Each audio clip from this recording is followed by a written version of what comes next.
Olá, irmãos, graça e paz. Mais uma oportunidade que o Senhor nos concede de estarmos trabalhando o material da revista Palavra e Vida, de estarmos trabalhando, né, o conteúdo da nossa escola bíblica discipuladora.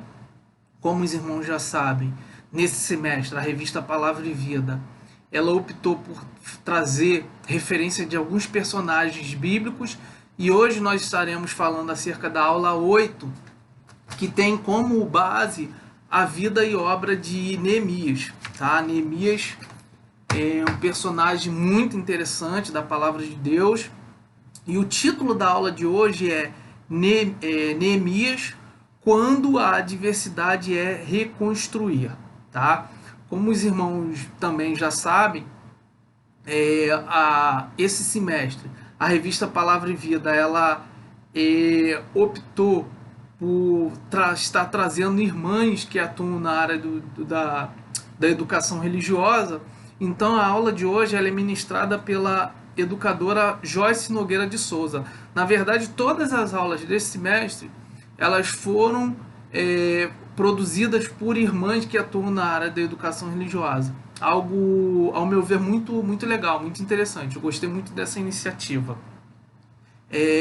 A aula 8, né, ela fala acerca do livro do livro de Neemias, da vida, na verdade, de Neemias, né? Trazendo esse personagem como exemplo de situações em que às vezes a gente há necessidade de se reconstruir ou reconstruir algo, tá? Para falar de Neemias, a gente precisa esclarecer alguns detalhes de pano de fundo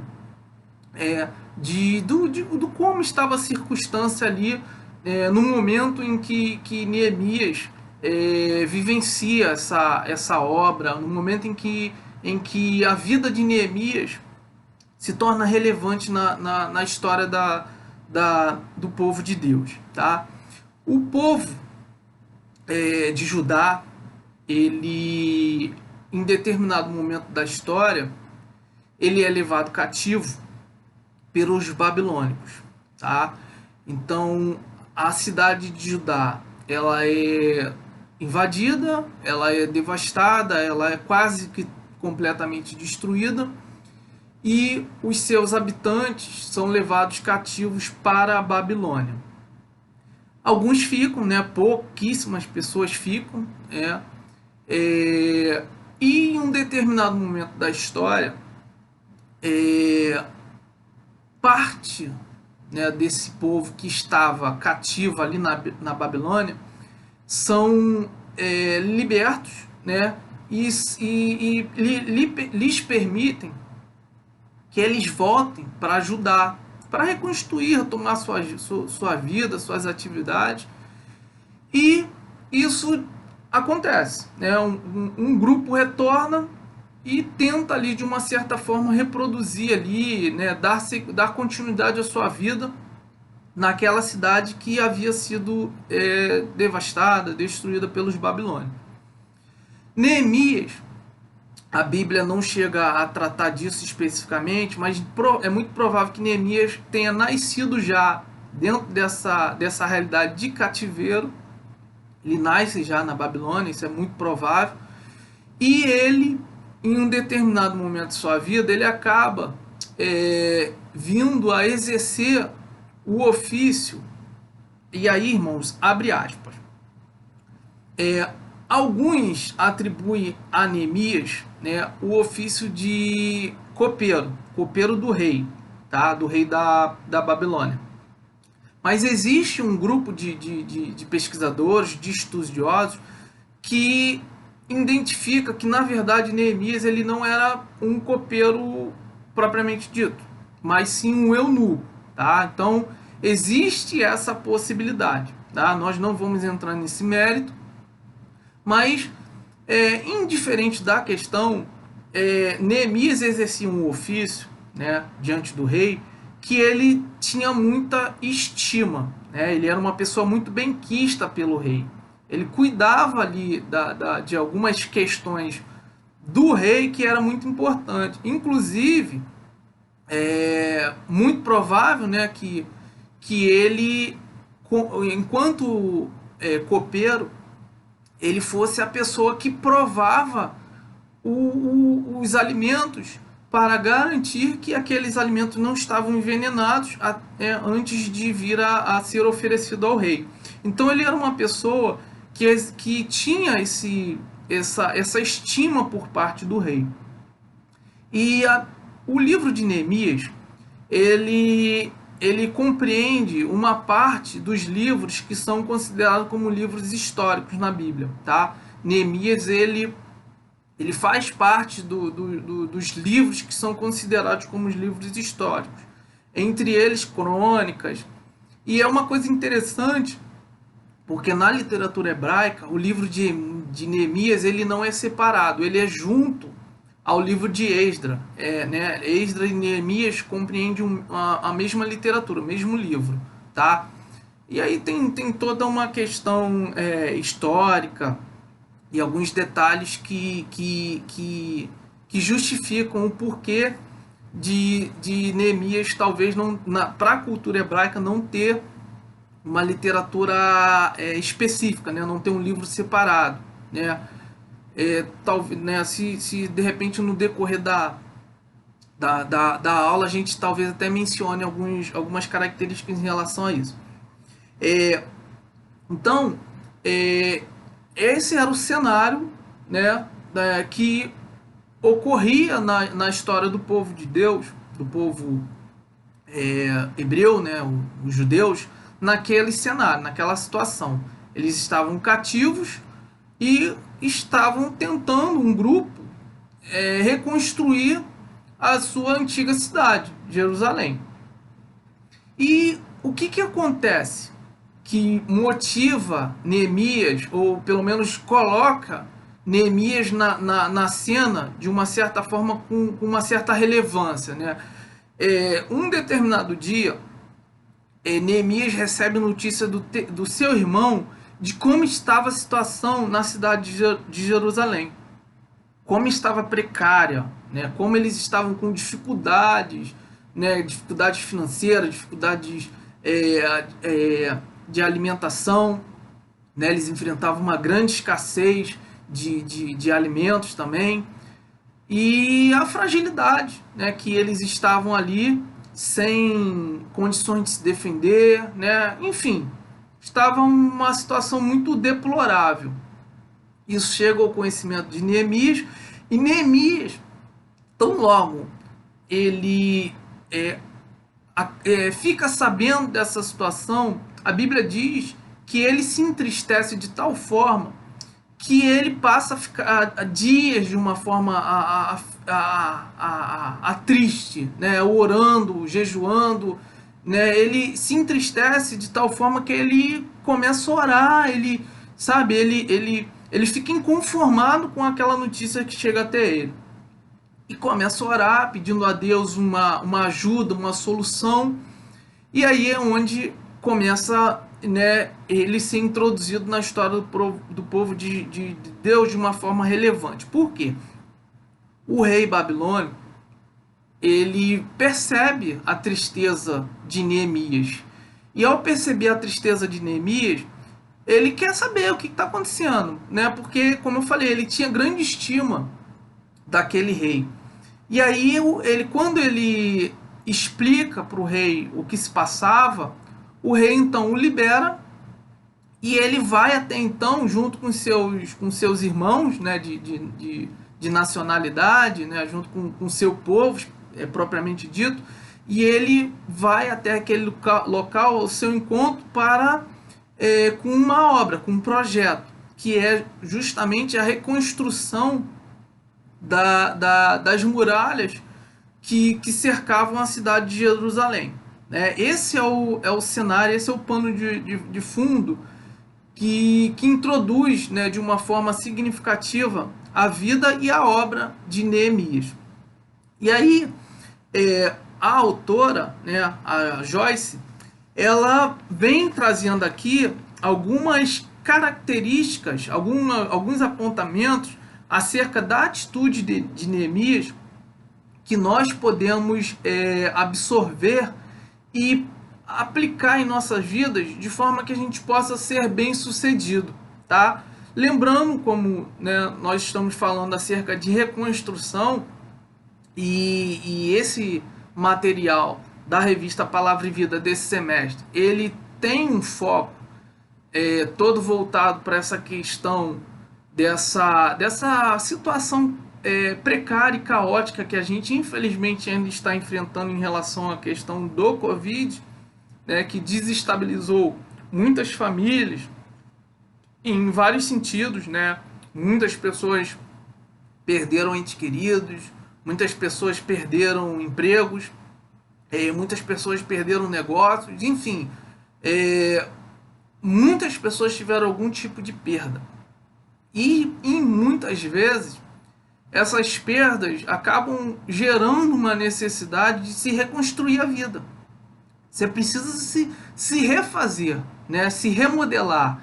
E aí entra agora os pontos que a gente vai estar trabalhando de forma a lhe ajudar e, né, nos ajudar a compreender essa realidade. O ponto 1 é adoração e culto a Deus.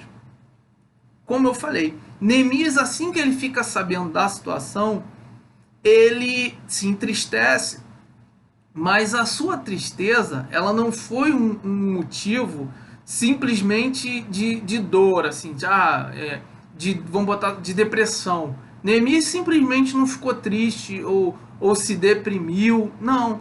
Neemias, ele pega aquela situação e ele corre para o Senhor, ele se volta para o Senhor. E a Bíblia diz que ao fazer isso, antes mesmo de começar a se lamentar, de expressar para Deus a sua dor, né, e aquilo que estava no seu coração, lhe entristecendo, Neemias cultua a Deus.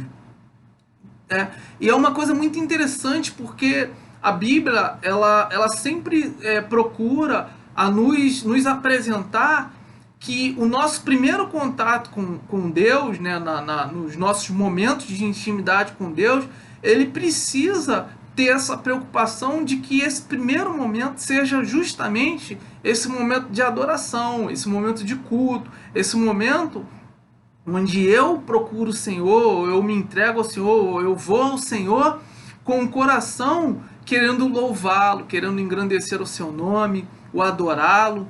E a Bíblia diz, não só a Bíblia diz, mas eu posso falar também pela questão da experiência, né, de vários momentos de ter vivido isso.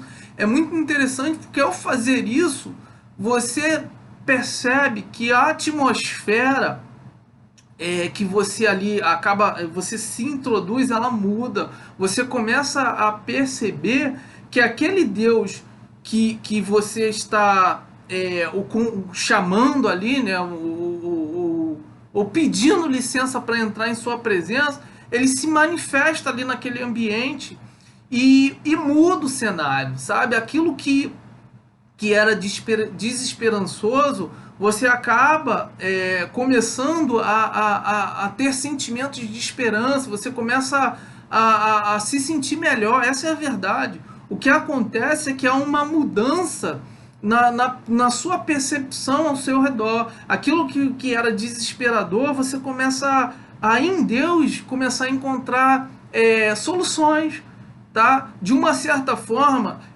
que é maravilhoso, Deus ele começa a trabalhar no seu viver de forma que, mesmo diante de um caos e de uma situação da qual você não tem soluções nos seus braços, mas você consegue ter paz, tá? Aquela paz que Jesus fala que excede todo entendimento, ela é introduzida nesse relacionamento enquanto a gente tem esse momento com Deus ali de adoração, né, de contrição ali ao Senhor. E é justamente esse o primeiro ponto. E a autora, ela destaca isso porque foi justamente isso que Neemias fez. Neemias, ele poderia simplesmente ter se desesperado e talvez ter tido uma atitude como a de de Elias, né, que correu para a montanha ali para se esconder. Eu pensei assim um pouco, porque eu sempre confundo a questão de Elias com Eliseu. Né, eu acabo às vezes trocando alguns personagens que tem uns nomes assim, não chega a ser parecido, mas enfim, eu sempre faço confusão com esses dois personagens. E aí, o ponto 2, que também é uma característica muito interessante de Neemias, né, uma ação de Neemias, que a autora aqui destaca, que é justamente assumindo uma atitude. Por que assumindo uma atitude? Neemias poderia simplesmente, talvez, ter chegado para o rei e ter falado: poxa, olha, a situação tá assim, gostaria que alguém fizesse, gostaria que fosse feito. Mas não, ele assume ali, uma vez que o rei dá uma certa carta branca ali para poder alguém agir, Neemias assume esse papel e ele vai lá e não, vou estar com o meu povo de uma certa forma para ajudá-lo, para orientá-lo, e foi justamente isso que ele fez. E Neemias ele vai, né, assume esse papel de liderança ali de uma forma temporária, tá? E ele conduz ali o povo naquela reconstrução daqueles muros, tá? E pode parecer talvez bobeira, né, para nós hoje. O cara preocupado com o muro, construir um muro, mas naquele cenário, naquele ambiente, o muro ele tinha um significado muito grande, não só um significado, mas ele tinha também uma função específica muito grande, principalmente na área da defesa, porque uma cidade sem muros é uma cidade muito vulnerável. Então, qualquer grupo, né, vamos pensar aqui, vamos conjecturar aqui, mas um grupo de ladrões passando, olhava, e ali, uma cidade sem muro, né, vamos lá, vamos roubar alguma coisa ali dentro, vamos lá, é mais fácil, tá? Então, e não só a questão de ladrões, mas outras cidades à volta, né, que viviam, eles viviam num tempo onde o combate bélico, onde os conflitos entre as cidades, né, e as sociedades de uma forma geral era muito vivo, toda hora estava tendo algum problema com alguém. Então uma cidade sem muro é uma cidade desguarnecida, onde ela poderia ser invadida a qualquer momento. Então o muro ele tinha um simbolismo muito grande e uma função, tá? Uma função específica, tá? Sem contar com a questão também não só real, mas também uma questão de sentimento, tá? Você vivendo dentro de uma casa, vamos botar assim, onde você olha e você vê uma certa precariedade, né? Imagina, poxa, uma parede que você gostaria de que estivesse melhor pintada, ou, né, com um reboco melhor, né, um reboco caindo, tal, enfim, gera um sentimento, um prazer maior de você estar ali dentro, né? Infelizmente, às vezes a gente passa por situações e a gente não tem recursos, né, naquele primeiro momento ali, de repente, de fazer um retoque em algum problema, né, de manutenção nos nossos lares. E, né, quem não quer viver num ambiente agradável, né, num ambiente onde seja agradável também aos olhos, tá? E isso é um fato, isso é uma realidade, tá? A gente pode até, talvez, em alguns momentos de nossas vidas, não ter condições, mas é algo que a gente almeja, né? Então, Neemias teve essa preocupação também. Vamos construir, vamos deixar tudo bonitinho, tudo legal para aqueles que habitam aqui nessa cidade, enfim, para aqueles que vêm, tá? No ponto 3, é um dos pontos chaves dessa realidade que Neemias vivia. Por quê? Porque Neemias, ele, desde o momento em que ele coloca no seu coração de fazer algo, quando ele começa a tomar iniciativa, ao seu derredor começam a levantar situações que tentam, de uma certa forma, impedi-lo, atrapalhá-lo. E o ponto 3 é justamente isso, ó, impedimentos na reconstrução.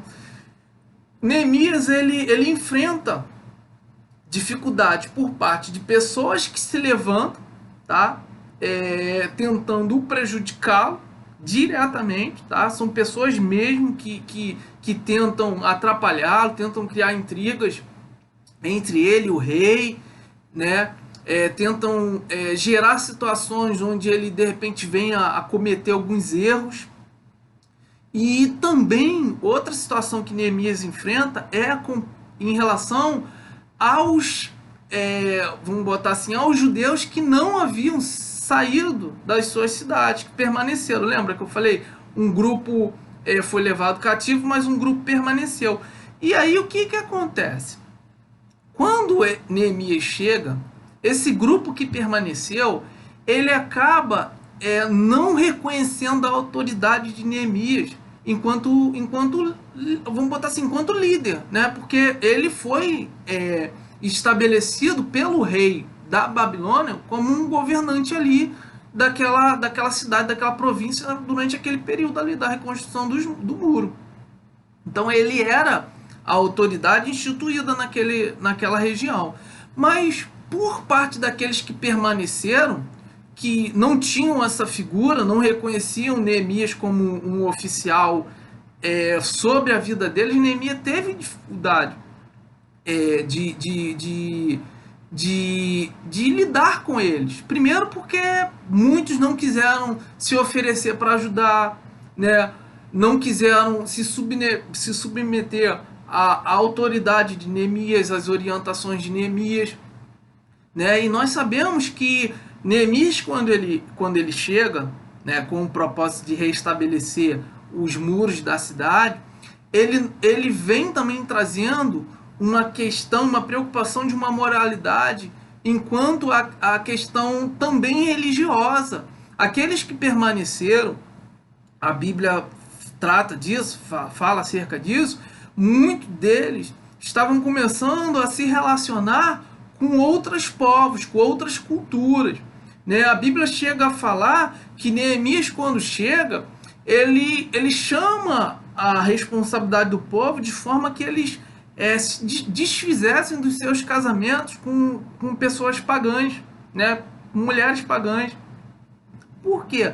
Porque aquilo estava gerando um desvio moral do povo, né? O povo que outrora era um povo exclusivo de Deus, agora estava começando a ter inclinações para outras religiões, para outros deuses. Então Neemias, quando ele chega, ele também tem essa preocupação moral de restabelecer o culto, de restabelecer os valores daquele povo, né? o seu relacionar com Deus de uma forma pura, de uma forma digna. E ele, né, se depara com muita dificuldade, né? Reconstruir, irmãos, é muito difícil, tá? É sempre, não vou dizer que sempre, mas em muitos casos é muito difícil reconstruir, né? Então, aqueles que precisam reconstruir algo em suas vidas, quer seja em qualquer área que seja, quer seja na questão familiar, quer seja na questão das finanças, como o próprio material ele trata de várias áreas, ele fala da questão da família, ele fala também, né, como nós vimos falando, da questão espiritual. Muitas pessoas às vezes começaram a se distanciar de um relacionamento saudável com Deus, com a igreja, né? E reconstruir esse caminho, reconstruir esses laços, às vezes é difícil, mas é necessário, tá? É necessário, e o que nós precisamos ter sempre em mente como os tópicos aqui vêm falando, introduzir Deus, né, como o primeiro caminho, a primeira ação. Em segundo, ter essa atitude, se levantar, começar algo, não ficar a esperar que algo aconteça de uma forma natural ou sozinho, e reconstruir. que é o ponto 3, reconstruir sabendo das dificuldades, né? O ponto 3, impedimentos na reconstrução. Haverá dificuldade, mas que isso não seja o fator que nos limite, tá? E no ponto 4, que é o já finalizando, sempre a revista trata da questão para, pensa e haja. E ele diz assim, no 01, né, para, pensa e haja, no ponto 1. Como você tem reconstruído os muros de sua vida espiritual?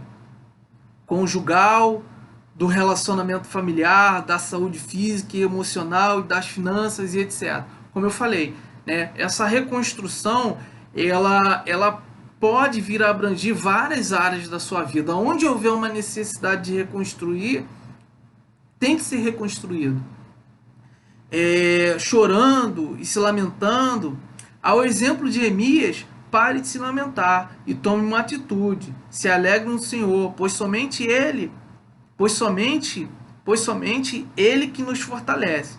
A alegria do Senhor é o que nos mantém motivados a continuar firmes na reconstrução dos muros.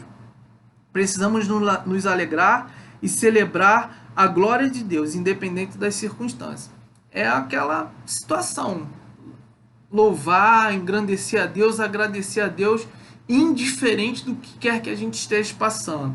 Tá? Deus, ele se agrada disso. E isso é bom para nós mesmos. Também isso altera a nossa mente, sabe? A gente passa a ter uma perspectiva diferente. É como se fosse uma girada na chave que você faz com você mesmo. Sabe? Aquilo que talvez fosse um motivo de dor, de lamento, de tristeza, ainda que seja. Mas ao você se lançar diante de Deus, a chave é mudada e você se vê sorrindo, se alegrando, feliz em Deus, tá? Não estou dizendo que é assim que as circunstâncias vão mudar da água para o vinho e você não vai, aquele problema vai sumir. Não é isso. É uma questão de uma mudança interior, tá? É algo que vai mudar dentro de você. E ainda que as coisas à sua volta não sejam favoráveis, mas o seu espírito vai se alegrar em Deus. Tenho certeza disso. E o 02, sejamos como Neemias, determinados. Não desanimemos e nem desistamos por obstáculos que venham surgir. Desafios sempre aparecerão. Coloquemos-nos na presença do Senhor em constante oração, procuremos sempre a direção do Senhor. Ponto 3, vivamos um relacionamento diário com Deus, busquemos estar na presença de Deus sempre, o adorando, o adoremos, louvamos ao Deus dos céus. Amém ao Senhor. E assim nós finalizamos mais um conteúdo, né, a aula 8 da nossa Escola Bíblica Discipuladora. E eu, mais uma vez, eu o convido a compartilhar esse material com outras pessoas, tá? Fique à vontade para compartilhar nas suas redes sociais, com aquelas pessoas que você sabe que gostam de conteúdo da área de ensino bíblico, com pessoas que gostam de material de discipulado, enfim, aqueles que gostam de aprender da palavra de Deus, né? Se inscrevam no canal da CIB Luz, a segunda Igreja Batista no bairro da Luz, em Nova Iguaçu, tá? Nós ficaremos muito felizes de estarmos, né, de uma certa forma, ministrando sobre a sua vida, sobre a sua casa, sobre a sua família, e naquilo que você vir a precisar.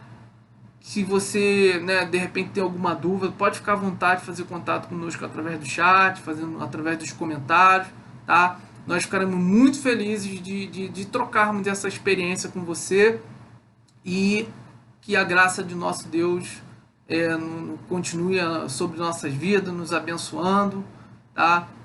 Amém, irmãos.